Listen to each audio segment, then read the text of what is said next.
부모라면 자식에게 다 해주고 싶은 마음입니다.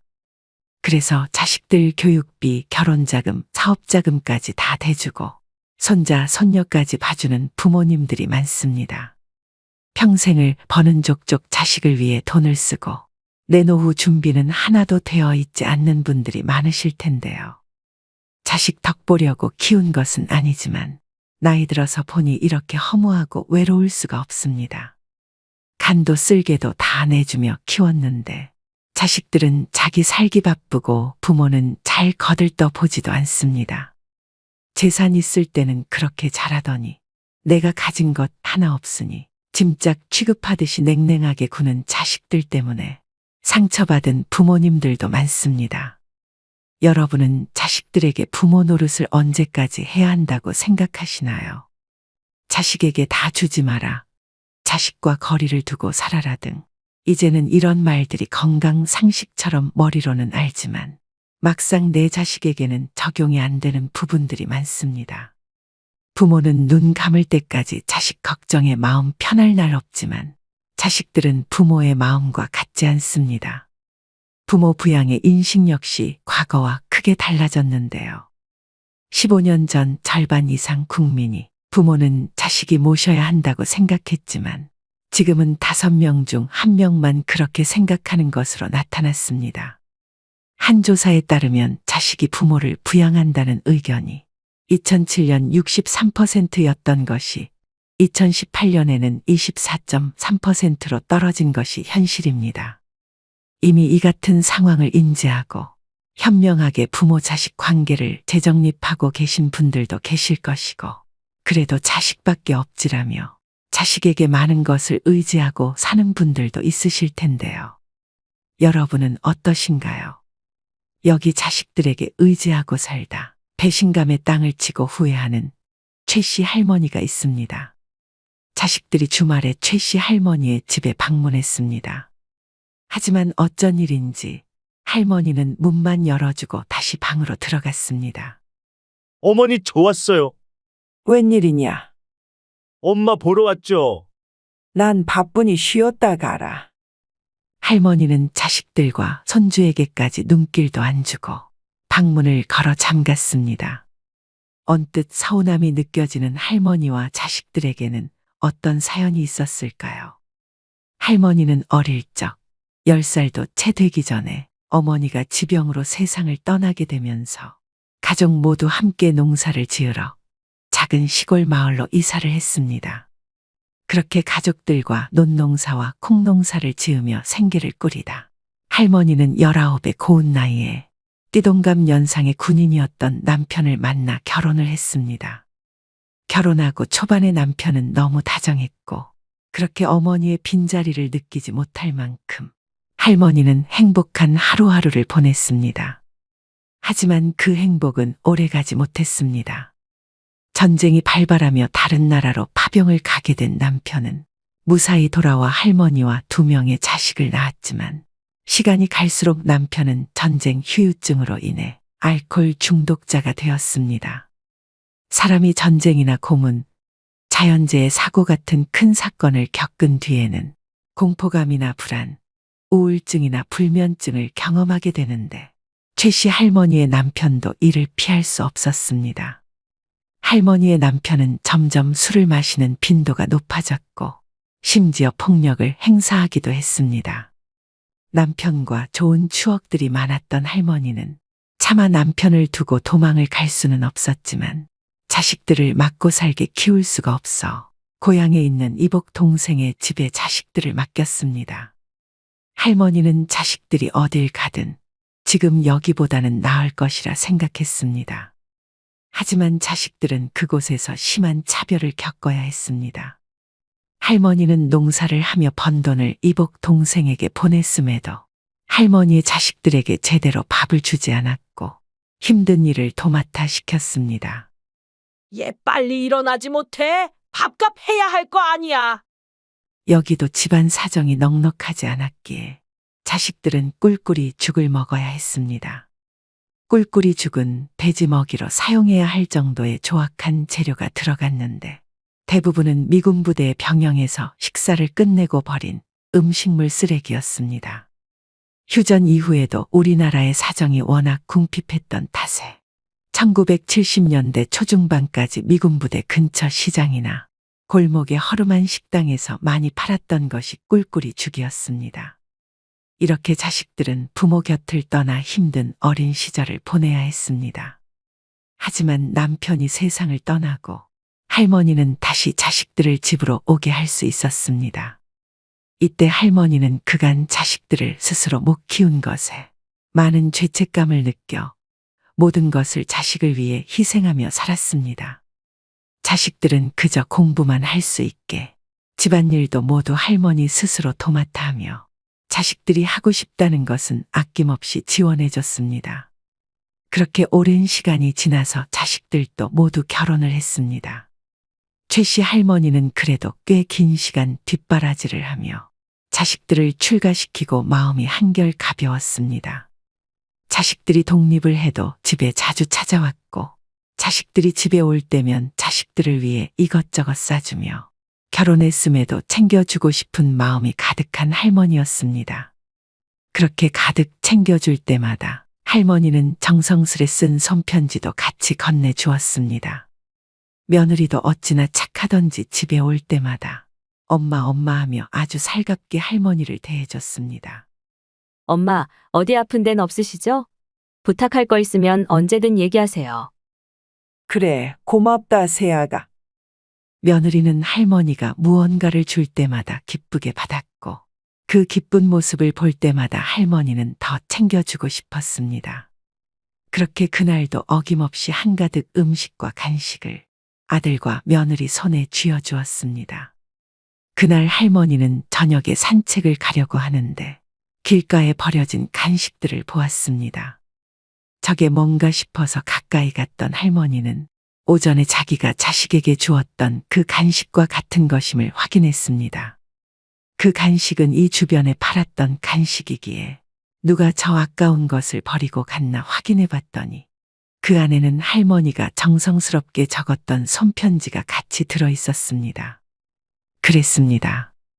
할머니가 줬던 음식들과 간식들은 대부분 아들과 며느리는 차에 타기 전에 그 동네에 버리고 간 것입니다. 할머니는 실수로 두고 갔다고 생각하고 싶었습니다. 다음에 자식들이 왔을 때 마찬가지로 아들 내외에게 간식들을 잔뜩 챙겨주러 안방에 들어갔던 할머니는 아들과 며느리가 수군대는 소리를 들었습니다. 할머니는 작은 소리에도 잠을 잘 못 주무실 만큼 귀가 예민했고 때문에 며느리의 말을 또렷이 들을 수 있었습니다. 그만 좀 주시라고 해. 이런 거 누가 먹는다고. 저번에 주신 것도 너무 냄새나서 차 타기 전에 바로 버렸잖아. 버리는 것도 다 일이라고. 어떻게 그래? 저렇게 좋아하시는데. 그때 버려진 간식이 실수가 아니었다는 것을 할머니는 그제서야 깨달았습니다. 할머니는 그 자리에서 두 손 한가득 들고 있던 간식들을 내려놓았습니다. 그러고는 다시 거실로 나와서 아이고, 내가 너네 주려고 간식을 사놓는다는 걸 오늘은 깜빡했나 보구나. 나이 드니 기억이 영 가물가물하네. 다음에는 꼭 챙겨주마. 그래, 괜찮아, 엄마. 맞아요. 아직 주신 간식들도 집에 많이 있어요. 라고 말하며 좋아하는 표정을 숨기지 못하는 며느리의 모습을 보며 할머니는 씁쓸했습니다. 그래도 자식 온다고 음식을 만들어서 싸놓았던 도시락을 자식들에게 건네며 이거라도 가져가라고 했습니다. 순간 며느리의 표정은 일그러졌지만 할머니는 애써 무시하며 아들에게 도시락을 건네주었습니다. 아들 부부가 차에 타는 모습을 할머니는 지켜봤습니다. 하지만 얼마 안 가 아들 내외는 마트에서 노란색 비닐봉투를 사고 나왔습니다. 그 자리에서 며느리가 눈살을 찌푸리며 할머니가 준 도시락에 있는 음식들을 모조리 쓰레기 봉투 안에 담고 할머니 집 건물 앞에 버리고 다시 출발했습니다. 그 음식은 할머니가 잠도 줄여가며 이른 새벽부터 만든 음식이었습니다. 그 다음에 자식들이 찾아왔을 때 할머니는 며느리가 음식을 버린 사실을 모른 채 했습니다. 대신 몸이 불편하다며 오늘은 줄 것이 없다고 말했습니다. 요새 몸이 안 좋아서 뭐 하나 줄 게 없구나. 그러자 며느리는 뻔뻔스럽게 답합니다. 어머니, 저번에 해주신 멸치볶음 너무 맛있었는데 서운해요. 할머니는 그런 며느리가 가증스러웠다 한들 관계만 더 나빠지니 그냥 나나 모른 척하고 앞으로 안 챙겨주면 된다고 생각했습니다. 생각해보니 이제껏 집에 올 때면 뭐 하나 챙겨오는 것도 없고 왜 자꾸 집에 오는지도 궁금했습니다. 그렇다고 올 때마다 할머니에게 말을 걸기보다는 자기들끼리 이야기할 때가 많았습니다. 할머니는 며느리가 잠깐 외출한 사이 아들에게 물었습니다. 너네 처갓댁에는 자주 가니? 그럼 처갓댁에 갈 때면 매일 고급 와인이랑 좋은 거 사다가 포장해서 들고 가. 라고 하며 눈치 없는 아들은 자기가 처갓댁에 얼마나 잘하는지 자기 어머니에게 자랑했습니다.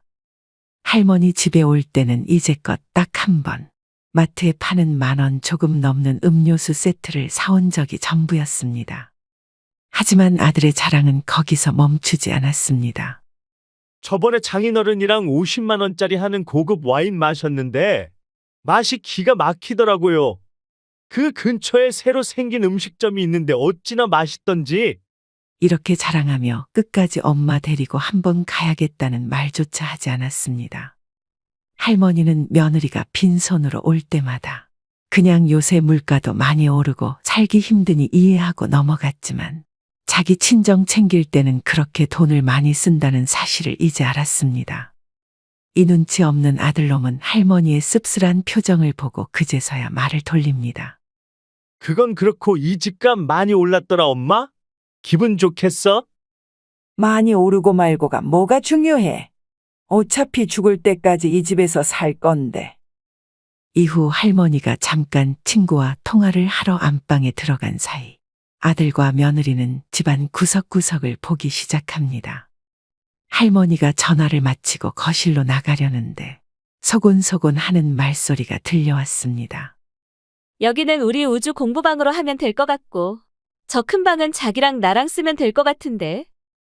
요새 시세가 많이 올라서 지금 팔면 아주 딱이긴 한데, 그냥 사는 것도 나쁘지 않을 것 같네. 근데 언제쯤 우리 여기로 이사 올 수 있는 거야? 조금만 기다려. 요새 엄마가 치매기가 있는 것 같으니까. 저번에도 우리 주려던 간식 사놓은 줄 알았는데 안 사놓으신 걸 보면 확실하다. 그 원래 엄마가 그런 거 절대 잊어버리지 않거든. 조만간 치매가 올 게 분명해. 동생은 어차피 이 집에 잘 오지도 않으니까 분명 우리한테 넘겨주실 거야. 그니까 이 집 오기 싫어도 조금만 참아. 집을 준다고 단 한 번도 입 밖으로 꺼낸 적도 없고 나중에 눈 감을 때나 주려고 했었지만 아들 내외는 할머니의 의견은 안중에도 없고 미리 자기들이 이 집을 어떻게 쓸지에 열띤 토론을 벌이고 있었습니다. 할머니는 화가 나다 못해 어이가 없었습니다. 엄마가 어릴 때 나 버리고 산 거에 엄청 미안해 하거든. 내가 불쌍한 척 부탁하면 다 들어주실 거야. 할머니는 아들을 버린 것이 아니라 지키려고 보냈다고 생각했고 실제로 그랬지만 아들은 자신이 그때 버려졌다고 생각했던 것 같습니다. 하지만 아들과 다시 만난 이후로 할머니는 누구보다 자식들을 위하며 살았습니다. 최선을 다해 자식들을 위했기에 할머니는 이번 아들과 며느리의 대화에 크게 실망했습니다. 얼마 후 어버이날이 다가왔습니다. 저녁에는 처가를 가야 한다며 할머니와는 점심 약속을 잡았습니다. 이번에도 매년 갔던 가성비 있는 갈빗집에 들어왔습니다. 자식들 큰돈 쓰지 말라고 항상 이곳이 가장 좋다며 매 여기를 가자고 졸랐던 할머니였습니다. 하지만 오늘은 할머니도 고급진 음식을 먹고 싶었습니다. 할머니는 이 근처 대게집이 새로 생겼으니 그곳으로 가자고 했습니다. 하지만 그곳을 말하자 아들과 며느리는 당황한 기색을 숨기지 못했습니다. 사실 그곳은 저녁에 처갓댁과 함께 가기로 했던 대게집이었던 것이었습니다. 며느리는 손주 핑계를 대며 손주가 해산물을 싫어한다고 말했습니다. 결국 그날도 어김없이 매년 갔던 고깃집으로 들어갔습니다. 할머니는 그래도 오랜만에 딸도 찾아와서 기분이 좋았습니다. 그날은 할머니가 1년 중 유일하게 막걸리를 마시는 날이었습니다. 막걸리를 마시며 그래도 기분이 풀릴 무렵 자식들이 밖에서 이야기하는 소리가 들렸습니다. 할머니는 창가 쪽에 앉았고 그 시간은 대낮이었기 때문에 밖에 소리를 다 들을 수 있었습니다. 이번에는 누가 계산할 거야? 많이 나온 것도 아닌데 오빠가 낼 거야? 나는 저녁에 또 처가 가서 돈 많이 써야 돼. 돈 벌어서 다 처가에 갖다 바치는 거 아니야?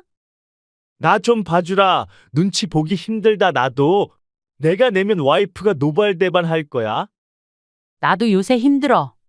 그리고 엄마 집에 가면서 이것저것 많이 받았을 거 아니야? 엄마가 주는 걸 오죽 좋아해. 너는 집에 오면서 그런 말을 해라. 거기 가는 게 얼마나 귀찮고 힘든 줄 아냐? 할머니는 이렇게 점점 언성을 높이며 싸우는 자식들을 보며 그 자리에서 일어났습니다. 그러고는 고기를 채 반도 먹지 않은 상태에서 뒷주머니에 있는 작은 흰 뭉치에서 돈을 꺼내 계산대로 향했습니다. 그러고는 다시 자식들이 돌아왔고 할머니는 화장실을 간다고 하며 집으로 돌아갔습니다. 아니, 집으로 돌아가면 자식들이 찾아올 게 뻔했기에 근처 공원으로 발걸음을 돌렸습니다. 자식들에게는 취했으니 나 먼저 집으로 들어간다는 문자 한 통을 남기고 공원으로 발걸음을 재촉했습니다. 그날은 공원에 사람도 없고 참으로 조용했습니다. 그 자리에서 들리는 것은 할머니의 숨죽이는 울음소리 뿐이었습니다. 집에 들어갔을 때는 자식들이 들어와 있었습니다. 할머니는 혼자 방에 들어가 조용히 눈물을 다시 한번 삼켰습니다. 그렇게 혼자 방 안에서 울고 있다는 걸 알면서도 거실에서 하하호 TV 보며 웃는 소리가 할머니를 더 비참하게 만들었습니다. 하나같이 계산적인 자식들의 모습을 볼 때마다 차라리 가진 게 없었으면 오히려 속 편할 것 같다는 생각이 들기도 했습니다. 할머니는 이렇게 남보다 가족이 못하다는 느낌이 들 때 그렇게 서글플 수가 없었습니다. 하지만 어릴 때부터 산전수전 다 겪어본 할머니였습니다. 할머니는 그날 다짐했습니다. 더 이상의 부모 노릇은 하지 않고 이제는 오직 자신만을 위해 살아가겠다고 말이죠. 할머니는 이날부터 자식에게 의지하는 것을 포기했습니다. 예전에는 자식들에게 미안해하면서도 이런 부탁 저런 부탁을 했었는데 그렇게 할머니가 부탁할 때면 자식들은 억지로 들어주기 일쑤였습니다. 그런 모습이 보기 싫어서 하고 싶었던 것을 많이 포기했던 할머니였습니다. 하지만 이제 할머니는 스스로 배우기를 시작했습니다. 버스 타는 것부터 택시 잡는 법까지 주변 어르신들 혹은 그냥 지나가는 행인에게 물어보며 실수도 해가며 하나씩 배워갔습니다. 차라리 모르는 사람에게 부탁하는 게 자식들에게 부탁해서 자식들 귀찮아하는 표정을 보는 것보다는 마음이 편했습니다. 집도 주택연금을 받기 위해 정보를 알아보았습니다. 집만큼은 절대 자식들에게 줄 마음이 없었고 어차피 주택연금 받는 법을 자식들에게 물어봤자 자식들은 반대할 것이 뻔했기 때문에 이것도 할머니 스스로가 알아보았습니다. 이렇게 할머니는 혼자 잘 지내는 법을 하나씩 배워가며 자식들이 집에 와도 이제는 문만 열어주고 자기 할 일 하기 바빴습니다. 뭔가 이상함을 느낀 아들과 며느리는 몰래 방으로 들어가 할머니가 집담보로 주택연금을 받으려 한다는 사실을 알게 됐습니다. 그러자 며느리는 화를 참지 못해 할머니에게 다가가 물었습니다. 어머니, 이 집 담보로 주택연금 받으시려고요? 누구 맘대로요? 누구 맘대로라니. 내 집 내 맘대로 하겠다는데 뭐가 문제니? 아니, 저희 이 집 주시려는 거 아니었어요? 제가 이 집을 얼마나 자주 와서 어머니를 모셨는데 어떻게 이래요? 모시긴 뭘 모셔. 내가 준 거 전부 다 버리고. 버릴 거면 너네 집 주변에 버리지. 왜 내 집 주변에 갖다 버리니? 그리고 애초에 니네가 이 집에 뭐 하나라도 제대로 들고 온 적 있니? 너네 친정에는 그렇게 돈 쓰는 거 내가 모를 줄 알았니? 할 말이 없었던 며느리 대신 남편이 와서 엄마에게 화를 냅니다. 엄마, 기억도 가물가물한데 이 집에서 평생 살아서 뭐 하게요? 치매 걸리면 누가 돌봐준다고요? 치매, 내 기억력 아직 멀쩡하다. 아, 저번에 간식, 너네가 하도 주는 거 갖다 버리길래 일부러 거짓말 한 거다. 나 아직 쌩쌩하고 설령 치매 걸린다고 해도 너네한테 돌봐달라고 할 일 죽었다 깨어나도 없으니 그만 썩 나가라. 아들과 며느리는 버텼지만 할머니는 집에 있는 소금을 당장 뿌리기 전에 얼른 나가라고 소리쳤습니다. 처음 보는 할머니의 모습에 겁을 먹은 아들과 며느리는 잽싸게 도망갔습니다. 할머니는 이후 복지센터에 가서 수업도 듣고 집에 있을 때면 화분을 가꾸는 등 자신이 살고 싶었던 삶에 집중했습니다. 할머니는 연금과 모아둔 돈을 자신에게 써가며 남은 노후는 더 이상 자식들을 위해서가 아닌 자기 자신을 위한 삶을 살았습니다. 여러분, 최 씨 할머니의 기가 막힌 사연을 듣고 어떤 생각이 드시나요? 요즘에는 많은 사람들이 자식 덕볼 생각하지 말라고 말합니다. 말년에 편할 줄 알았는데 혼자 독수공방하며 키웠건만 대학 졸업 후 결혼하더니 자식들이 엄마 알기를 마당에 똥개 취급합니다 하며 서러움에 우는 분들도 있습니다.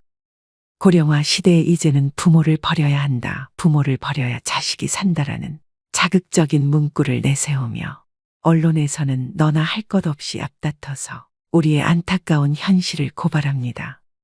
보건복지부가 발표한 보고서에 따르면 지난해 노인학대 신고 건수는 무려 1만 6천 건에 달한다고 합니다. 하루에 44건의 신고가 접수된 것인데요. 연도별 학대 신고 건수도 꾸준히 증가하고 있습니다. 그런데 노인의 학대가 대부분 가정에서 일어난다는 것을 알고 계신가요? 전체 85%가 가정 내에서 발생한 학대였다고 합니다. 사랑하는 자식에게 학대를 당한 노인들의 가슴에는 시퍼런 멍만 남습니다. 초고령화 사회로 접어들고 있는 만큼 자식에게 버림받는 부모의 사연은 가볍게 봐서는 안 될 문제입니다. 자신을 돌볼 틈도 없이 노후를 향해 열심히 달려온 윗세대 앞에 느닷없이 등장하는 복병이 있습니다. 독립하지 못하는 성인 자녀, 갑자기 닥쳐오는 부모의 간병, 황혼이 온 리스크가 그것들로 모두 사랑하는 가족과 관련됩니다. 인생의 함정과도 같은 이 위기를 잘 극복하려면 무엇을 준비해야 할까요? 오늘은 부모의 노후를 갉아먹는 자녀 리스크에 관한 이야기를 해볼까 합니다. 부모 품으로 돌아가는 성인 자녀, 이른바 캥거루족이 늘고 고령화되고 있습니다. 연구에 따르면 만 19세에서 49세 성인 남녀 중 30%가 부모와 동거 중입니다. 40대라 해도 미혼자는 50%가 부모와 함께 삽니다. 만원과 비혼 풍조가 퍼지고 취업난과 주거비 부담이 겹치면서 자녀들이 독립하지 못하고 있는 것입니다.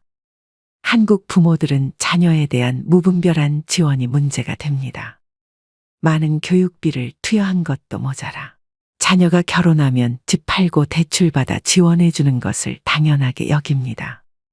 더 심각한 것은 결혼 후에도 사업자금이나 생활비, 교육비 등의 명목으로 손을 벌리는 자녀들이 적지 않다는 점입니다. 이렇게 되면 아무리 노후 계획을 탄탄하게 세웠다 해도 무용지물이 됩니다. 우리 주변에는 자녀들의 등살에 다 쓰고 죽겠다며 선포했던 부모의 노후 계획이 흔들리는 슬픈 이야기들이 넘쳐납니다. 유전유효, 무전무효라거나 미리 재산을 안 주면 시달려서 죽고 찔끔찔끔 주면 쫄려서 죽고 다 주면 굶어 죽는다는 슬픈 우스갯 얘기마저 나도는 상황입니다. 성인 자녀 입에서 노인은 돈 쓸 일도 없지 않느냐라거나 여유 있으면서 왜 안 도와주느냐, 상속 미리 한다고 생각하시라는 말이 나올 정도면 부모 자식 관계는 악화될 대로 악화된 상태입니다. 하지만 평소 자녀 리스크에 대비할 것을 누누이 강조해온 전문가들은 노후 자산을 너무 쉽게 내어주다가는 자칫 부모와 자녀 세대가 함께 무너질 수 있다고 경계합니다. 그렇다면 자녀 리스크를 피하려면 어떻게 해야 할까요? 첫째, 부모의 노후 계획에 대해 자녀들에게 정확히 설명해주고 부모의 노후도 소중하다는 점을 공유해야 합니다. 부모 재산의 소유권은 부모에게 있다는 점도 분명히 해둘 필요가 있습니다. 50대, 60대는 자녀 교육에 올인하는 동시에 부모 봉양 부담도 짊어진 낀 세대입니다. 부모 세대가 80세를 넘어서면 건강이 급격히 악화되고 보살핌이 필요해지는 경우도 생깁니다. 자신의 노후 준비도 안 돼 있건만 기나긴 간병 부담에 맞닥뜨리는 것입니다. 독박 간병의 고통은 겪어보지 않은 사람은 알 수 없습니다. 특히 노인의 정신적 퇴행을 가져오는 치매는 간병하는 사람의 심신을 갉아먹는 재앙에 가깝습니다. 부모님은 내가 모시고 간다. 2013년 한류스타의 아버지가 이런 유서를 남기고 부모님과 함께 세상을 뜬 사건이 일어나 세상을 놀라게 했습니다. 평소 극진한 효자였던 아버지는 연예인인 자녀들을 배려해 혼자 부모 간병 부담을 짊어졌고 우울증에 걸렸을지언정 힘들다는 내색조차 비치지 않았다고 합니다. 오랜 세월 부모님 밥을 떠먹여 드릴 정도로 간병에 몸바쳐온 효자가 부모를 돌아가시게 한 페류나가 돼버린 것입니다. 그들을 사지로 내몬 것은 효도하는 자식이었을까요? 아픈 부모였을까요? 우리는 이런 문제들에 대해 진지하게 고민해야 합니다. 둘째, 자녀에게 경제적 자립심을 갖게 해주고 금융교육을 시키는 것이 명문대 졸업장보다 훨씬 중요합니다. 자녀가 스스로의 힘으로 살아갈 수 있도록 교육해야 한다는 얘기인데 이게 가능하려면 부모 스스로도 자녀에 대한 집착에서 벗어나야 합니다. 특히 저성장 시대에는 여건에 맞게 소비를 조절하고 절약하는 능력이 절실해집니다. 즉, 자녀 리스크를 줄일 수 있는 가장 기본적인 방법은 자녀에게 경제적 자립에 대해서 가르쳐야 한다는 것입니다.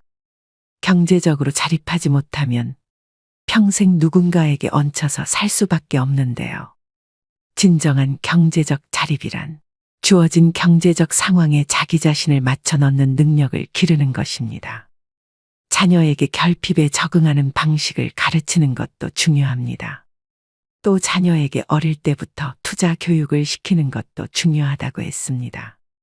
셋째, 은퇴 노후 전문가들은 목돈은 가능하면 현금 흐름으로 바꾸라고 조언합니다. 노인의 재산을 호시탐탐 노리는 세력은 도처에 있다며 목돈 그 자체가 폭탄 같은 위험물이라고 말합니다. 목돈을 연금이나 배당 수익이 나오는 형태로 묶어놓으면 자녀건 사기꾼이건 그 돈에는 손을 댈 수 없고 노인은 시간을 자신의 편으로 만들 수 있다는 것입니다. 여기 두 노인의 사례가 있습니다.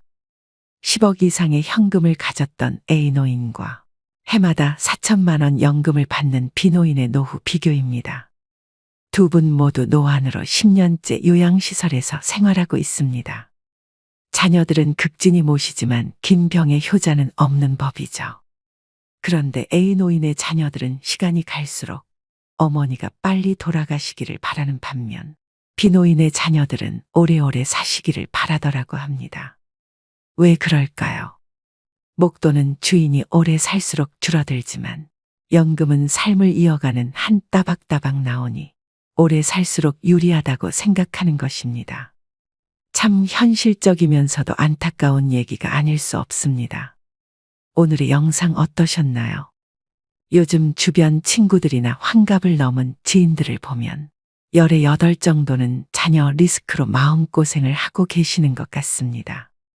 대학을 졸업하고도 아직까지 취직을 못하고 있는 자식, 30이 한참 넘었는데도 아직 결혼을 하지 못하고 있는 자식, 부모가 밀어주어 사업을 시작했는데 시원찮은 자식, 대학을 졸업하고 아직도 경제적인 독립을 하지 못하고 부모 집에 얹혀서 삼시세끼를 먹고 사는 자식, 자식이 자식을 낳으면 그 자식을 부모에게 맡기는 바람에 꼼짝없이 손자 손녀를 돌보느라 감옥 아닌 감옥 생활을 하고 사는 부모들. 본인들은 고정 수입이 끊겼음에도 자식 결혼시킬 때 결혼식장이며 집 마련하는데 경제적인 지원을 해주고 그 이후에는 자식을 낳으면 또 지원해주고 손자 손녀들이 오는 날이면 용돈도 챙겨주어야 하고 요즘 자식들은 부모가 죽을 때까지 당당하게 AS를 해달라고 주장한다고 하는데요. 왜 그래야 하느냐고 물으면 내가 낳아달라고 했나요? 내가 태어나고 싶어서 세상에 나왔냐고요? 엄마 아빠가 좋아서 나를 만들었으니 끝까지 책임져 주어야 하지 않아요. 더 이상 할 말이 없더라고 합니다. 점차 자녀는 리스크가 되어가고 있는 것만은 확실합니다. 여러분들은 꼭 자녀들에 대한 리스크를 잘 생각하시고 현명하게 노후 준비하시길 바라겠습니다. 오늘의 영상이 여러분의 부모 자식 관계에 큰 도움이 되셨길 바랍니다. 오늘도 노후의 지혜와 함께 해주셔서 감사드립니다. 황금빛으로 무르익어가는 여러분의 지혜로운 인생을 언제나 응원합니다.